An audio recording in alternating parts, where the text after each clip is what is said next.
कृपया चैनल को सब्सक्राइब करें। धन्यवाद। जपें श्री विष्णु का नाम, करें एकादशी व्रत महान। वरूथिनी एकादशी का व्रत पुण्य दिलाए स्वर्ग स्थान। मित्रों, आप सभी को एकादशी के पुण्य फलदायी व्रत की हार्दिक शुभकामनाएं। आज वैशाख मास के कृष्ण पक्ष की एकादशी तिथि है, जिसे वरूथिनी एकादशी के नाम से जाना जाता है। वरूथिनी का अर्थ होता है रक्षा करने वाली। यह एकादशी मनुष्य को सभी प्रकार के दुख, दोष, पाप और अशुभ प्रभावों से रक्षा करती है। शास्त्रों में वर्णित है कि जो भक्त इस दिन विधिपूर्वक व्रत करता है, उसे तप, दान, यज्ञ, तीर्थ स्नान तथा ब्रह्मचर्य जैसे अनेक पुण्यों की प्राप्ति होती है। यह व्रत भगवान श्री विष्णु के वामन रूप को समर्पित माना जाता है। मित्रों, कहते हैं कि इस दिन व्रत करने वाला मनुष्य अगले जन्म में राजसी वैभव प्राप्त करता है और अंततः मोक्ष प्राप्त होता है। इसके अतिरिक्त यह व्रत विशेष रूप से दुख, रोग, दरिद्रता और मानसिक क्लेशों से मुक्ति दिलाने वाला भी माना गया है। वरूथिनी एकादशी का व्रत निर्जल या फलाहार रहकर किया जाता है और रात्रि में जागरण तथा भगवान विष्णु के नाम का संकीर्तन किया जाता है। तो चलिए मित्रों, माता लक्ष्मी और भगवान श्री हरि विष्णु जी के चरण कमलों कर ध्यान करते हुए सुनते हैं वरूथिनी एकादशी की पुण्य फलदायी व्रत कथा। आशा करते हैं कि आप सभी भक्त इन कथाओं को प्रसन्नचित होकर श्रवण करेंगे। तो मित्रों, कथा इस प्रकार शुरू होती है। प्राचीन समय की बात है। नर्मदा नदी के पावन तट पर मांधाता नामक एक पराक्रमी और धर्मनिष्ठ राजा का राज्य था। राजा अपनी दानशीलता और कठोर तपस्या के लिए प्रसिद्ध थे। एक बार उन्होंने राज्य की सारी जिम्मेदारियां मंत्रियों को सौंप दी और वन में जाकर एकांत स्थान पर तपस्या करने लगे। तप में लीन उस क्षण अचानक एक जंगली भालू वहां आ पहुंचा और धीरे धीरे उनके पैर को चबाने लगा। लेकिन राजा की साधना में तनिक भी विघ्न नहीं आया। राजा स्थिर भाव से प्रभु का ध्यान करते रहे और इस कष्ट को भी ईश्वर की परीक्षा मानकर सहन करते गए। अंततः वह भालू उन्हें घसीटते हुए गहन जंगल की ओर ले गया, परंतु राजा की तपस्या और आत्मनिष्ठा में कोई अंतर नहीं आया। जब भालू राजा मांधाता को घसीटता हुआ जंगल की ओर ले जा रहा था, तब राजा का मन भय और पीड़ा से व्याकुल हो उठा। किंतु उन्होंने अपने तपस्वी धर्म का पालन करते हुए क्रोध या हिंसा का मार्ग नहीं अपनाया। उन्होंने अत्यंत करुण और भक्ति भाव से अपनी आंखें मूंदकर भगवान श्रीहरि विष्णु का स्मरण करना शुरू किया और उनकी शरण में जाने की प्रार्थना की। उनके हृदय की पुकार और निष्कलंक भक्ति से प्रसन्न होकर भगवान विष्णु क्षण भर में वहां प्रकट हो गए। भगवान ने अपने सुदर्शन चक्र को घुमाया और देखते ही देखते उस जंगली भालू का वध कर दिया, जिससे राजा को मुक्ति मिली। इस प्रकार ईश्वर ने अपने भक्त की रक्षा कर यह सिद्ध कर दिया कि सच्चे भाव से की गई भक्ति कभी निष्फल नहीं जाती। आगे की कथा अनुसार भालू द्वारा पैर खा लिए जाने के कारण राजा अत्यंत पीड़ा और शोक में डूब गए। उनका चेहरा विषाद से भर उठा और वे व्याकुल हो उठे कि अब अपंगता के साथ जीवन कैसे व्यतीत होगा।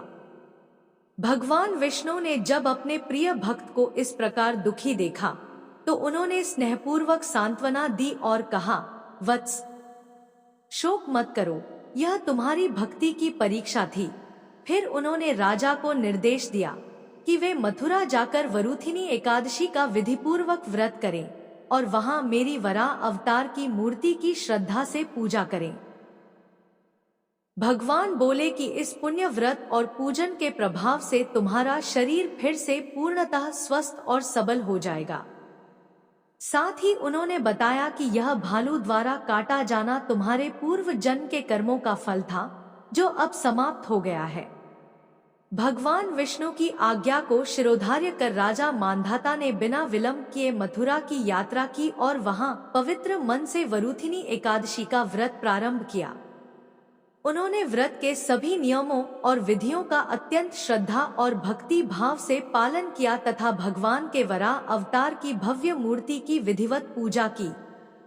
इस व्रत की अपार शक्ति और पुण्य प्रभाव से राजा का शरीर पुनः सुंदर, पूर्ण और स्वस्थ हो गया, जैसे कभी कोई विकार आया ही न हो। यह चमत्कारिक अनुभव पाकर राजा के मन में भगवान विष्णु के प्रति और भी अधिक श्रद्धा का संचार हुआ। अंततः इसी वरूथिनी एकादशी के व्रत के प्रभाव से राजा मांधाता अपने पुण्य कर्मों सहित स्वर्ग लोक को प्राप्त हुए और अमर कीर्ति को प्राप्त हुए। जो भी व्यक्ति जीवन में किसी भी प्रकार के भय, संकट या मानसिक अशांति से पीड़ित हो, उसके लिए वरूथिनी एकादशी का व्रत अत्यंत कल्याणकारी माना गया है। यदि वह श्रद्धा और विश्वास के साथ इस पवित्र व्रत को करता है तथा दिन भर उपवास रखकर भगवान विष्णु का नाम स्मरण करता है, तो उसके जीवन से भय स्वतः ही दूर हो जाता है। इस व्रत का प्रभाव इतना दिव्य और शक्तिशाली होता है कि यह मनुष्य के पूर्व जन्मों के भी पापों का नाश कर देता है।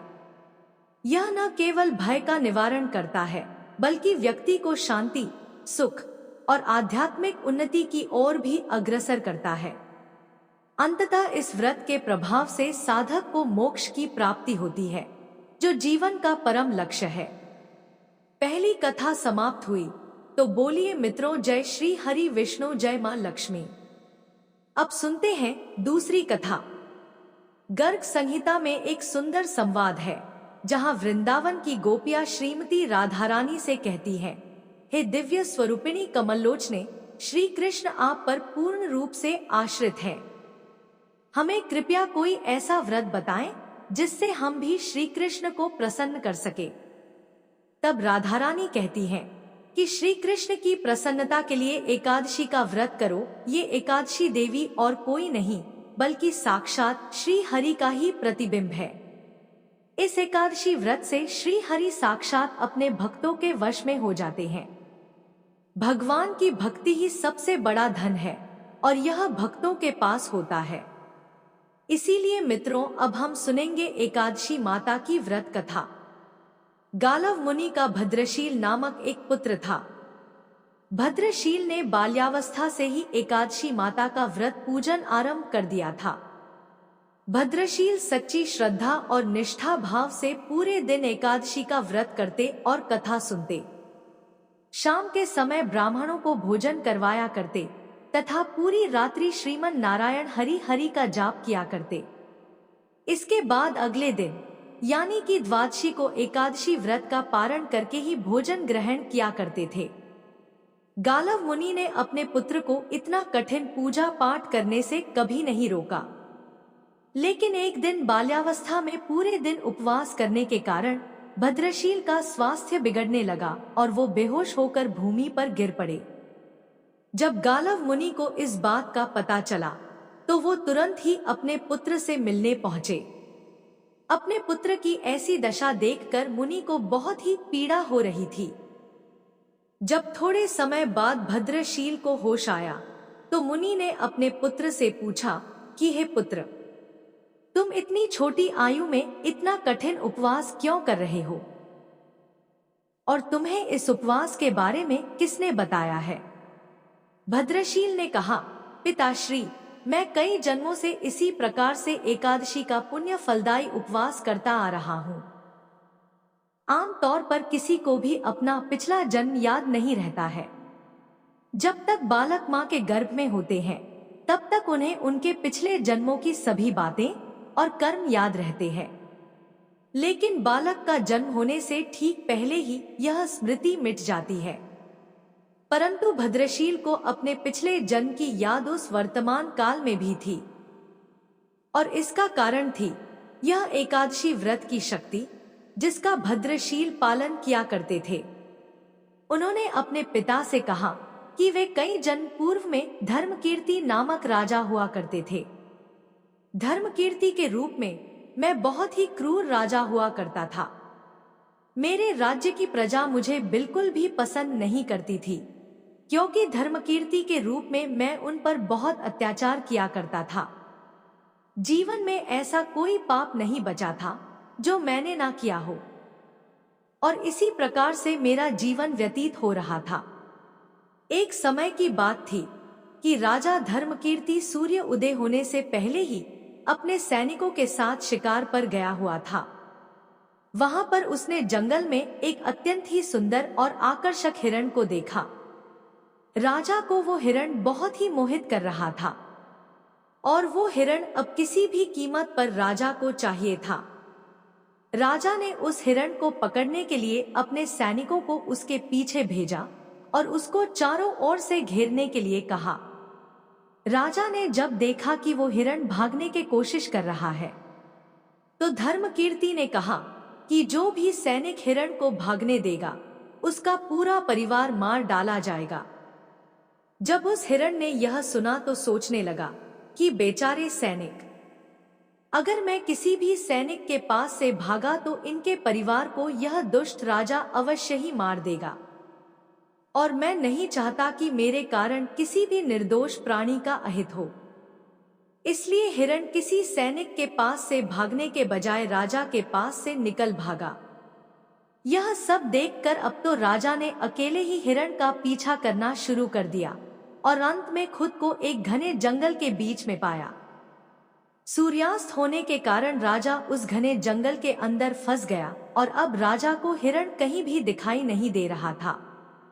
वहां से बाहर आने के लिए राजा दिन भर उस घने जंगल में रास्ता खोजता रहा, परंतु रात्रि होने के कारण उसे कुछ भी समझ नहीं आ रहा था। इसलिए राजा ने एक पेड़ के नीचे ही रात बिताने की योजना बनाई। सुबह महल से जल्दी निकलने के कारण उसने पूरे दिन में कुछ भी नहीं खाया था, और क्योंकि उसे चारों ओर से खतरनाक जानवरों के गुर्राने की आवाज सुनाई दे रही थी, इसलिए वह सो नहीं पा रहा था। राजा को अब अपने जीवन पर संकट दिखाई दे रहा था। डर के कारण राजा ने श्री हरि विष्णु से प्रार्थना करना शुरू कर दिया और रात भर श्रीमन नारायण हरि का जाप करता रहा। उसके दुष्ट कर्मों के कारण सुबह होते ही उसकी मृत्यु हो गई। यमदूत आए और उसे यमराज के पास ले गए। जब यमराज ने पूछा, तुम लोग इन्हें यहाँ क्यों लाए हो? इनका स्थान वैकुंठ में भगवान महाविष्णु के परम धाम में है। तब यमदूतों ने कहा, लेकिन महाराज, यह तो महापापी है। इसने जीवन भर अनेकों पाप किए हैं। इसे तो कठोर से कठोर दंड मिलना चाहिए। यह सब सुनकर यमराज बोले, नहीं, इसके जो भी पाप कर्म थे वह सब चले गए हैं। ये अब पवित्र हैं, क्योंकि जिस दिन उनकी मृत्यु हुई वह एकादशी की परम फलदायी तिथि थी। राजा ने उस दिन शिकार पर आने के कारण कुछ भी नहीं खाया था और रात्रि में जंगल में भटकने के कारण भी इनका उपवास ही रहा। इस प्रकार से राजा ने दिन भर उपवास किया और रात में जागते हुए श्री हरि का स्मरण किया। इस पुण्य कर्म से उनके सारे पाप दूर हो गए और वे पवित्र हो गए। यमराज ने स्वयं एक स्वर्ण रथ बुलवाया और राजा को वैकुंठ भेज दिया। जब लोगों को इस बारे में पृथ्वी लोक में पता चला तो वे सभी लोग भी एकादशी व्रत का पालन करने लगे और अपना जीवन अधिक सुख पूर्वक जीने लगे। हे एकादशी माता, जैसे आपने राजा पर कृपा एकादशी माता की एक अन्य कथा कृपा यूं ही बनाए। गालव मुनि का भद्रशील नामक एक पुत्र था। तो बोलिए मित्रों, भद्रशील ने बाल्यावस्था से ही एकादशी माता की जय और पूजा अर्चना